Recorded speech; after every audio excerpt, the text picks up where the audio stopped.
The players that you need to watch, 5 players to watch for Austin Peay. Here is the list on offthehooksports.com. Why don't you go ahead and throw out the 5, and then I want to break those down with Jimmy. So, Caleb, you wrote the piece. Who are the 5 that Tennessee fans should keep an eye on this weekend? All right, so I'm pulling it up now. Sorry, just give me 1 second. I'm the youngest one here, and somehow I turned into a boomer trying to figure out the internet. What's this internet thing you guys speak of? Worldwide interweb. Thank you, Al Gore. Hey, he invented it. Yeah. Okay, so here we go. Okay, so my 5, I figured that I don't know if you guys agree with me, but I'm doing my 5 based on what we need to see from people, because I don't think anybody's going to be that crucial to win this game. I think that Tennessee's going to sleepwalk. So I start with Danico Slaughter at number 5 because ASU Austin Peay does run some tempo. So I kind of want to see Danico Slaughter be tested at cornerback because I've heard a lot about him in the offseason. Brew McCoy was a little quiet last week, so that's the reason he's on the list.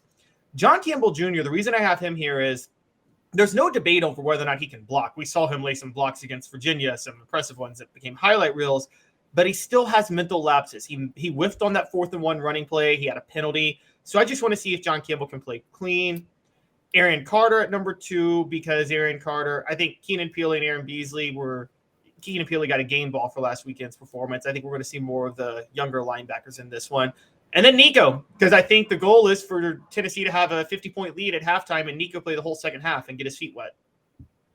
That is, of course, the one, the only. That's right, because everybody gives me a hard time for his name. All right, let's get to 4 downs, brought to you by Zen Sports. And I want to get Jimmy's take on this list. Again, Zen Sports, man, that's where you need to be gambling nowadays. Zen Sports, the new sports book in Tennessee, revolutionizing the way you earn sports betting rewards. That means no more deposit bonuses that turn into deposit nightmares on Zen Sports. What you see is what you get with their cash rewards program. You get a lot of cash for a welcome bonus. Earn an unlimited 5% cash back on your betting volume for your first 15 days when you sign up with the promo code HOOKED. That's right, HOOKED. Unlimited 5% cash back. Keep betting, keep earning with up to 3% cash back on your betting volume every month after that, and refer friends to earn a percentage of their betting volume as cash rewards too. Zen Sports bringing the cash back to Tennessee. So if you bet big on sports, you want to be betting on Zen Sports. Zen Sports betting just got better. Coop, what down? Coop here. First down. First down. Jimmy, let me ask you this. Who would you add if this were a list of 6 players?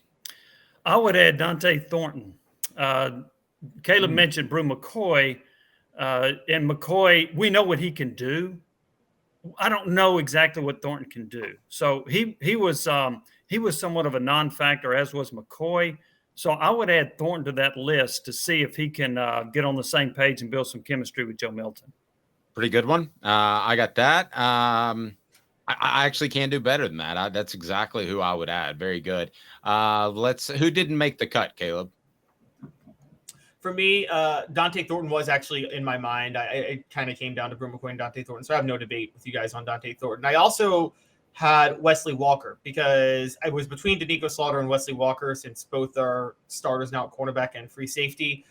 I saw a good bit from Wesley Walker towards the end of last year, so I still need to see more from Danico Slaughter, and that's why I put Slaughter in. Okay. Let's go to second down. Cooper Mays here. Second down. Of those players, who impressed you the most in week 1, Jim? Of those players? Yes. That we just talked about? Of the 5 to watch on the list. Gosh. That's hard to say. And give us the 5 again, Caleb, if you can. Danico Slaughter, John Campbell, Arian Carter, Nico, and Brew McCoy. You know what? I'm going to go with Campbell of that group. For one, he went Michael Orr on blindside and blocked the guy up into the stands. I still am stunned he didn't get a penalty for that. But wait till the Tuohys adopt him and tell him to go to Ole Miss. Yep. In a few days. And yeah. So he showed a meanness that really impressed me. That, to me, some of these offensive linemen need to get a mean streak in them. And some of them have been too passive. So that showed a mean streak. I also thought he did a really nice job of being the starting tackle for Tennessee. It's not easy to come in and take over that job, and he did so at the left tackle spot. So I'm going to say out of that group, I'm going to go with Campbell. I'll go Brew McCoy, Campbell close second. Caleb. I'm actually going to go to Nico just because the secondary didn't mess up in any way, which is an improvement. That's fair. Coop, what down? Tennessee center Cooper Mays here. Third down. Should Joe Milton still be on this list, or is he a known commodity at this point with just one game in the 2023 season under his belt, Jim?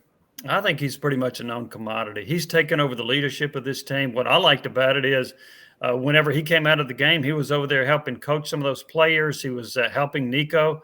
And even when the fans were chanting Nico, it didn't bother Joe Milton. He knows he's got the job. It's his. I liked his poise. I liked what he did as far as reading the defenses. I mentioned earlier that I thought he ran with more authority. To me, he's a proven commodity. I think he's going to be one of the 3 or 4 best quarterbacks in the SEC when the season's over. I agree with that. Caleb, you agree? Yep, I agree with both of you. I think he's a known commodity at this point. I think it kind of leads to an easy answer on 4th down, right, Coop? All SEC center Cooper Mays here. 4th down. Could Nico be too good? Could he go out there and play at such a high level that people want him to play? Some of that cropped up on Vol Twitter. I don't, over the weekend when Joe Milton struggled for just a couple of plays. I don't think that's the case anymore. I think this is Joe's team, Jim. I think it's Joe's team. Look, the most popular play on the team a lot of times is a backup quarterback. We've heard that. And Nico came in with a lot of notoriety, a lot of publicity, a 5-star, a $2 million a year guy. And so the fans are clamoring to see more of him. But I don't see him playing well enough to take over for Joe Milton. I don't see that at all. But I'll say this. I think Tennessee should be very excited about the future with Nico at quarterback. No, I agree. Jimmy, get out of here. I don't know if you got golf or what you got going on today, but we can't tell you how much we appreciate the time. And his column is on offthehooksports.com. Thank you, sir. Thank you. I got golf coming up. And don't worry about that Tennessee offense. They'll score 60 against Austin Peay. They will. He is Jimmy Hyams. Great stuff. Thanks again, Jim.